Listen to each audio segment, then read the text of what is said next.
It's longer time. Yay!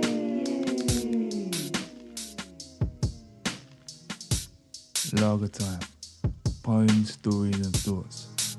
By me, Paul Cree. Who else?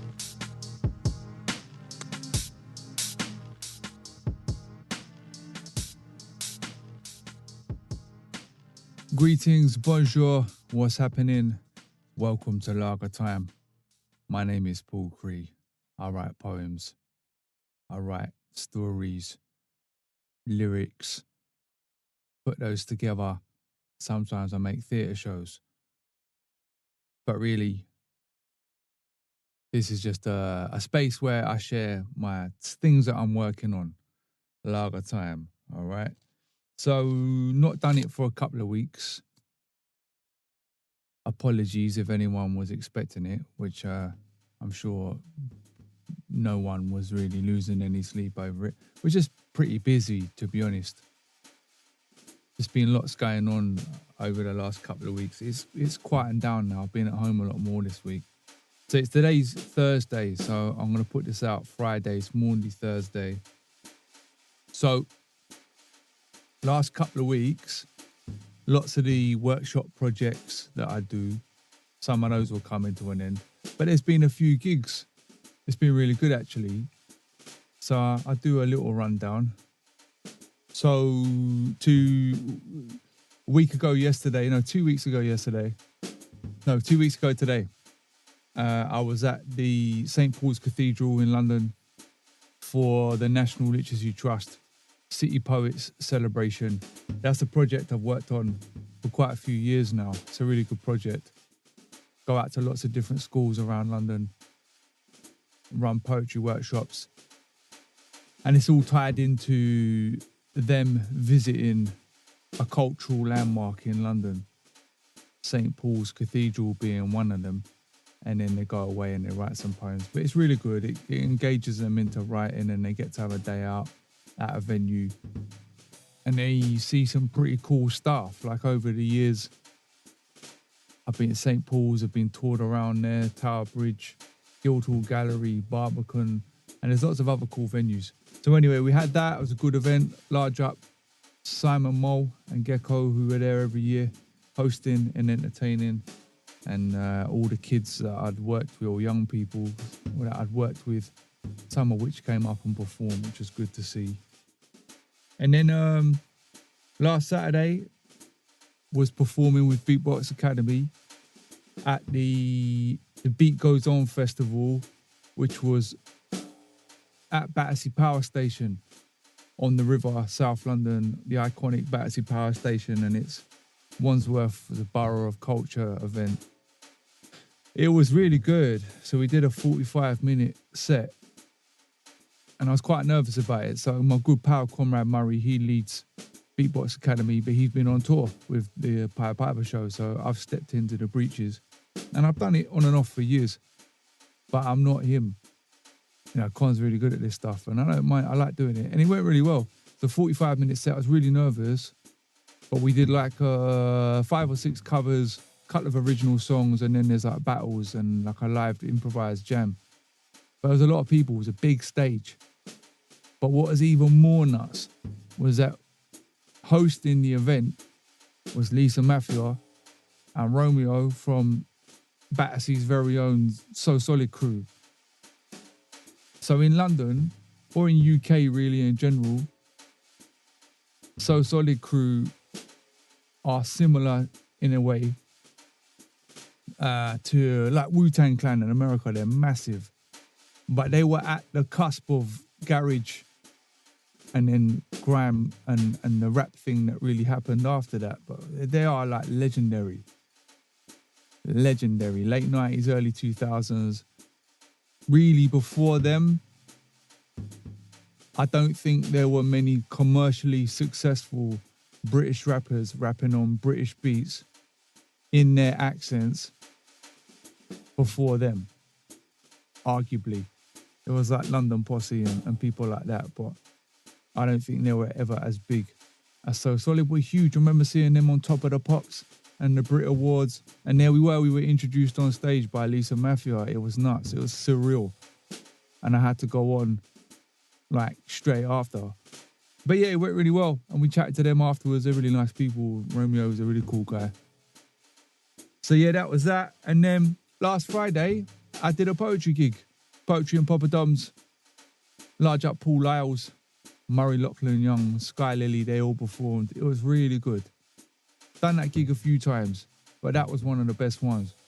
And I was a bit nervous, because really Paul, who books those gigs, Paul Lyles, he's the only one that really puts me on these days. I get 1 or 2 gigs, if I'm lucky, a year. And doing a full 20-minute set of this stuff, you know, it's and most of it was new. The only place I'd performed any of this stuff was on here, on Lager Time. So, in a way, if you've been listening, you helped me out there. And it went down really well. A few pieces in there that maybe a few years ago I would have never have done. But I did them, and it went down well. Something I've talked a lot about on here over the years, and I should stop now because it's quite a few years out, but prior to COVID, I really had like a 10-year run of doing poetry and spoken word events. Went all over the place performing that stuff. I did tons of gigs, like loads. And I had a whole set, a whole repertoire of material and bits that I could draw from. And it worked. I had like a 10-minute set, a 15-minute set, a 25-minute set, a 45-minute set. I could do almost an hour of this stuff. And then I could pull things out. I had pieces that worked really well on the stage. And that's really just from years of doing it. And then my wife and I, we moved out of London.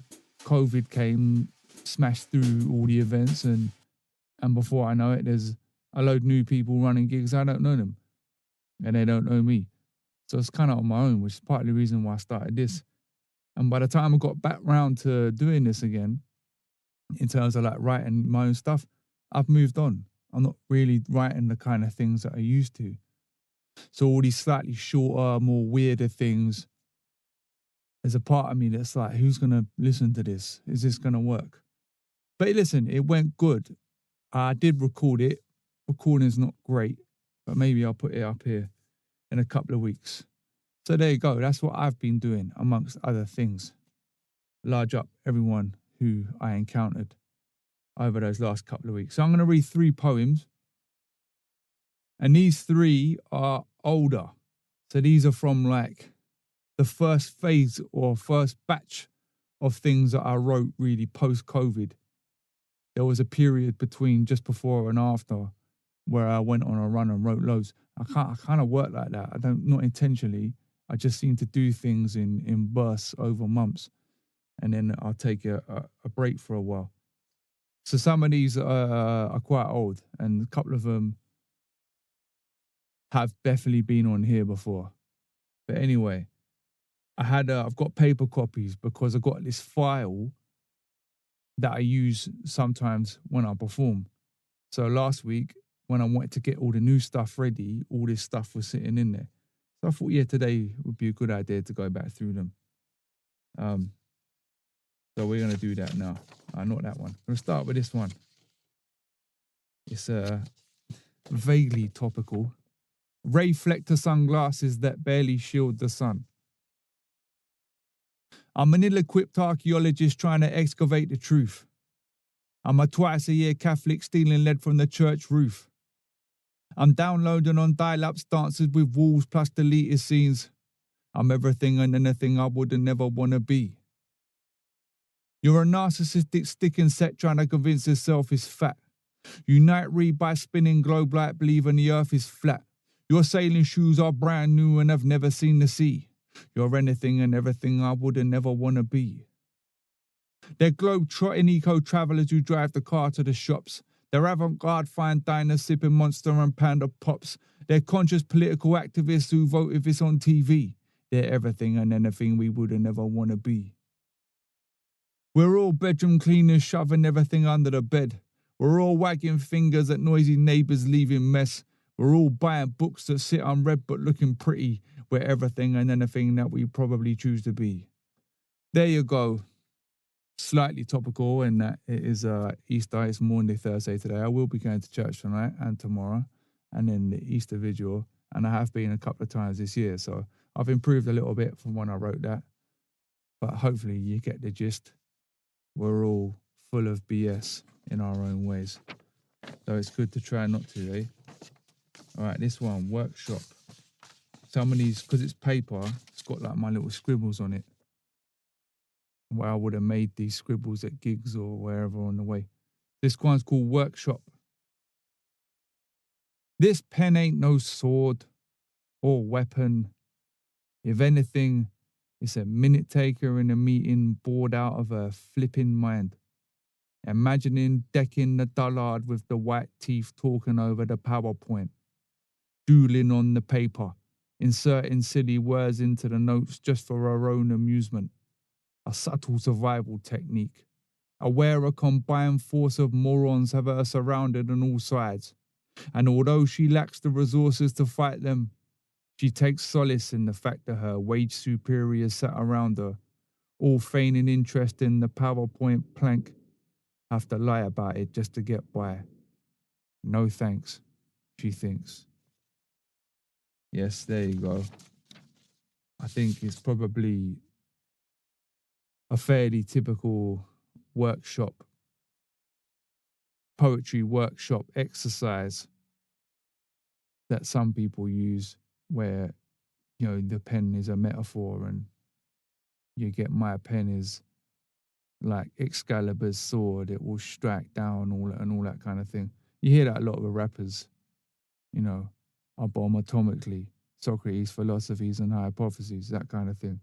I don't mind a bit of that sometimes, but sometimes I'm like, nah, mate. I'm just trying to get through this mess.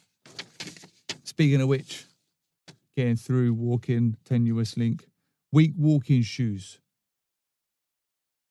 Back then, I didn't know many people into outdoor pursuits.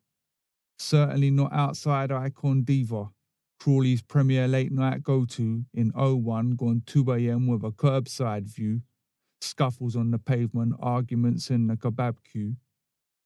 Couple of times I put on a pair of clumpy walking shoes, zipped up the ugly fleece and attempted to scale the moral high ground, preaching to my mates below that fighting was an immature thing to do.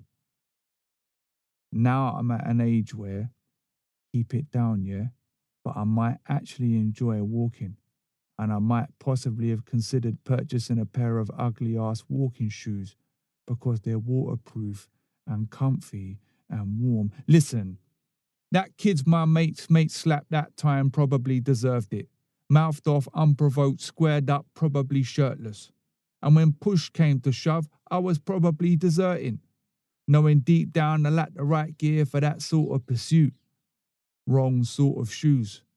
So I ascended hilly peaks and preached my views, convinced I was on higher ground, like a champagne socialist, one windfall away from a super yacht cruise. Well, there you go. Ducking fights, taking the high ground.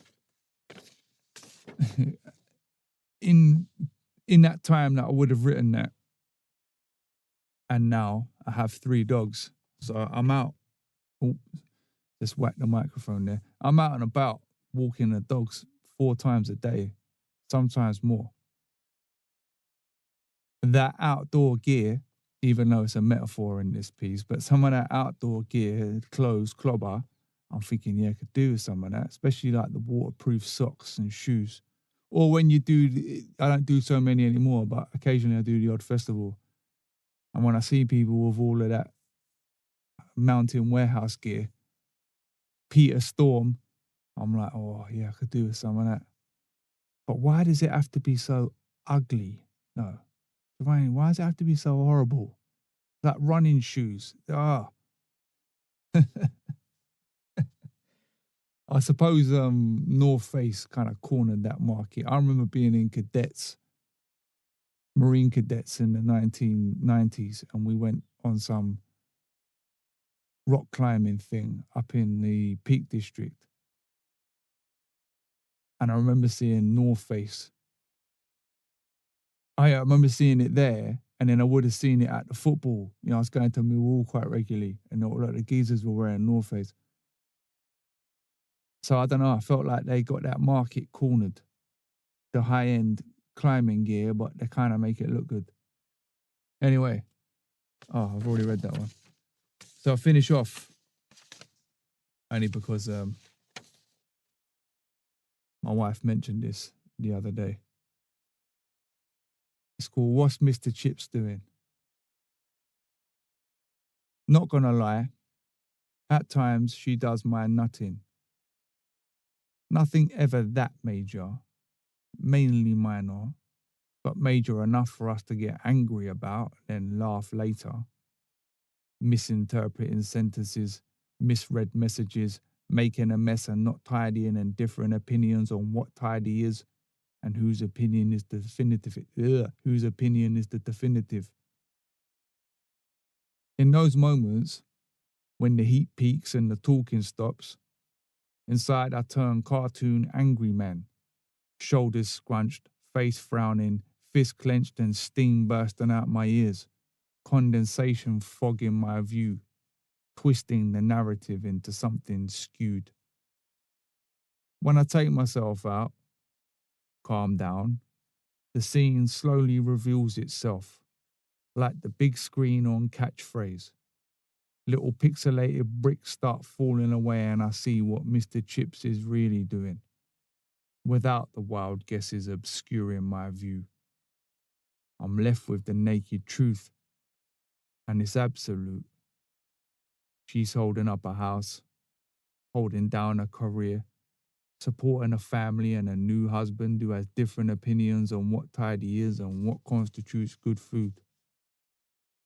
And all this steam that seeps out of my ears, just digital glitches that only require little fixes. Me admitting the things that I did or didn't. And with the bricks all cleared, I see how brilliant she really is. There you go. That concludes this episode of Lager Time. Don't know why I just folded up the papers there. You know, we straighten them like newsreaders do at the end of the news. So yeah, that concludes this episode of Lager Time. Nothing really to plug or promote. I just promote goodwill to all of you. Enjoy it. If you're in the UK, enjoy this bank holiday weekend. If you're Christian and you're going to church, have a good one. You know what I mean? If you're coming to the end of Lent, which I've been half-heartedly doing, biscuits and crisps, enjoy, drink, whatever it is. And I wish you all a pleasant time. And all going well, I shall be back next week. Peas and taters. Oh. It's Lager Time. Yay!